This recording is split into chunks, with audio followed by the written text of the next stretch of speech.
की नहीं, देश की बात कर रहा था जी। सबसे पहले पहला सवाल, कई लोग कहते हैं कि नए जमाने में, नई पीढ़ी में साहित्य की पूछ कम हो गई है, और कई कहते हैं कि यह नए जमाने को बदनाम करने की साजिश है। आपका क्या तजुर्बा है? मुझे लगता है कि साहित्य की महत्ता कम तो कभी नहीं होगी, और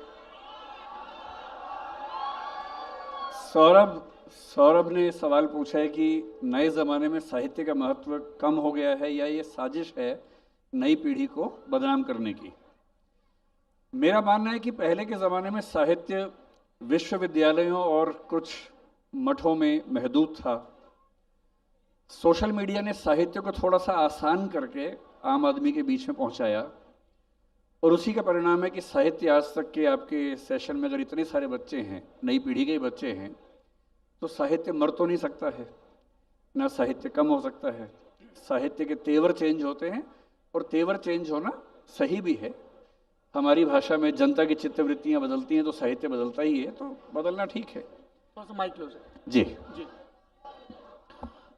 जी, अभी आएगी। मैंने कह दिया है गुरुजी को, माइक थोड़ा क्लोज रखेंगे। आप लोग सहयोग करेंगे तभी बात आगे बढ़ पाएगी, है ना। एक हम लोगों ने बड़े होते हुए श्लोक पढ़ा था, साहित्य संगीत कला विहीना साक्षात पशु पुच्छ विषाणहीना तृणम न खाद्यान्नमपि जीवमाना परमम पशु नाम तद भागदेयम। मैं आपसे ये जानना चाहता हूं, और ये बहुत सारे नौजवान भी, कि किताबों के स्तर पर, कला के स्तर पर, संगीत के स्तर पर वो कौन सी आवाज है, कौन सी शैलियां हैं, कौन सी पुस्तकें हैं जिन्होंने जीवन में आपको सबसे ज्यादा गहरे से प्रभावित किया है?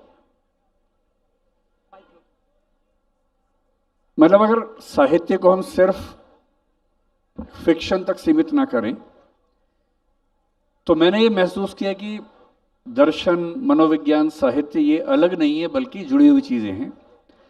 अगर हम इनको साथ लेके चलें तो जो समग्र प्रभाव इनका है वो बहुत ज़्यादा है।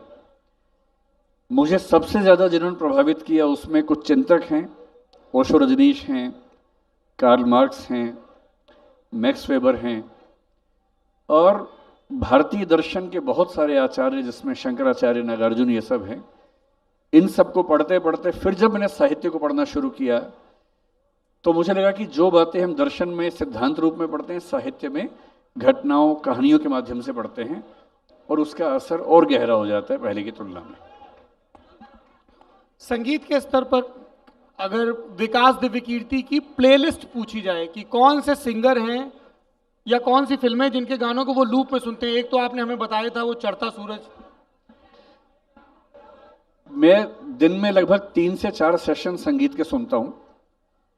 सुबह जैसे ही उठता हूँ तो एक प्लेलिस्ट मेरी है जो मैंने खुद क्रिएट की हुई है इस पे, स्पॉटिफाई पे। वो पंजाबी के भजन है कुछ, आजकल मेरा फेवरेट वही है, जिसमें सतिंदर सरताज एक बड़े अच्छे सिंगर हैं, मेरे दोस्त भी हैं जी। कल आए थे और आपको बहुत प्रेम पूर्वक याद कर रहे थे। हाँ, मेरे अच्छे दोस्त हैं, वो काफ़ी अच्छे दोस्त हैं। और सिद्धांत मोहन एक बड़े अच्छे सिंगर हैं। तो इनके जो आजकल भजन है, संगीत है, वो मैं सुनता हूँ सुबह उठते ही। दिन में एक बार मैं गज़लें सुनना पसंद करता हूँ, और गज़लों में जो नए ट्रेंड्स हैं, एक तो जो मिर्ज़ा गालिब सीरियल था उसकी जो गज़लें जगजीत सिंह ने गाई थी वो मेरी हमेशा से फेवरेट हैं, मैं लगभग रोज़ सुनता हूँ। और बाकी मैं जगजीत सिंह को ज़्यादा और गुलाम अली को काफ़ी हद तक सुनता रहता हूँ। कभी कभी जब मूड ख़राब हो तब मैं जो आजकल का फास्ट म्यूज़िक वो भी सुनता हूँ। आपको अजीब सा लगेगा,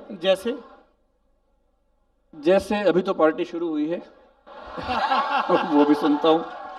4 बज गए हैं लेकिन पार्टी अभी बाकी है, वो भी सुनता हूँ। सैटरडे वो भी सुनता हूँ। तो जब मूड थोड़ा शांत हो और गर्मी की ज़रूरत हो तो वो चला देता हूँ। तो 3-4 प्लेलिस्ट हैं जो अलग अलग मूड के हिसाब से रोज़ सुनने के आदी हूँ, अभ्यास जी। साहित्य का मंच है, मैं साहित्य की अलग अलग विधाओं में आपके पसंदीदा लेखकों के बारे में जानना चाहूँगा। सबसे पहले मैं जिक्र करूँगा कहानी का। इस बार हमने इंडिया टुडे साहित्य वार्षिकी जो यहाँ बिक्री के लिए उपलब्ध भी है, उसका कहानी विशेषांक निकाला है। उदय प्रकाश, विनोद कुमार शुक्ल समेत कई नामवर कहानीकार हैं उसमें। वरुण ग्रोवर, शुभा मुदगल जैसे कई ऐसे कहानीकार भी हैं जिनको पढ़ने की आप उतनी प्रत्याशा नहीं करते हैं। कहानियों के मामले में हिंदी साहित्य में कौन से लेखक हैं जो आपको बहुत लुभाते हैं, पुराने जमाने के भी और आज के जमाने के भी? मुझे पूरे हिंदी साहित्य में अगर एक कहानी चुननी हो, थोड़ी मुश्किल है। कृष्ण बलदेव वैद की एक कहानी है मेरा दुश्मन, और मेरा ख्याल है कि उस कहानी को अगर महसूस करने के स्तर पर चले जाएं तो उससे अच्छी कहानी मुझे आज तक नहीं मिली। इसके अलावा मन्नू भंडारी की एक कहानी जो बहुत प्रसिद्ध हुई, यही सच है, मेरी बहुत फेवरेट कहानी है। टूटना, राजेंद्र यादव की कहानी बहुत प्रिय है मुझे। प्रेमचंद के स्तर पे जाऊं तो मेरी सबसे प्रिय कहानियों में सदगति और शायद पूस की रात, इन दो को मैं रखूंगा। इधर जो लेटेस्ट कहानी है मैं बहुत ज़्यादा पढ़ नहीं पा रहा हूँ, लेकिन ज्ञान रंजन हाल के लेखकों में मुझे सबसे प्रभावित करते रहे हैं, उन्हीं को मैंने ज़्यादा पढ़ा भी है। अब जो आप कहानीकार बता रहे हैं मैं उनको पढ़ूंगा, अगली बार शायद उनके बारे में ज़्यादा बता पाऊंगा। जी, कविताओं के स्तर पर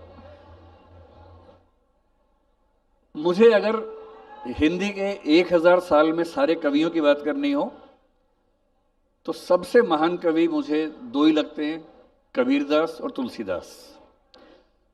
मुझे ध्यान है कि आज से 25 साल पहले मेरे एक कवि दोस्त ने एक शेर सुनाया मुझे। शेर क्या, दोहा था।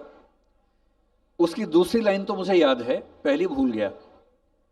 मैंने काफ़ी ढूंढी वो पंक्ति, खूब सर्च किया इंटरनेट पे, आज तक मिल नहीं पाई, तो मैंने उसको अपने हिसाब से जोड़ लिया। और जब मुझसे कोई पूछता है कि आप अगर कवि बनना चाहेंगे तो किसको अपना आदर्श मानेंगे, तो एक दोहे जैसी पंक्ति में अगर कहूं, जिनकी कविता देखकर हो जाता हूं मैं फकीर, जिनकी कविता देखकर हो जाता हूं फकीर, मेरे दो दो बाप हुए हैं तुलसी और कबीर। और जिसने तुलसीदास और कबीरदास को नहीं पढ़ा वो साहित्य के क्षेत्र में बचपन में ही रहेगा, किशोर हो नहीं पाएगा। उपन्यास के स्तर पर उपन्यास अगर मुझे एक चुनना हो, माइक थोड़ा क्लोज, अगर पूरे हिंदी साहित्य में एक उपन्यास चुनना हो तो शेखर एक जीवनी, जो कि अज्ञेय सच्चिदानंद हिरानंद बादशाह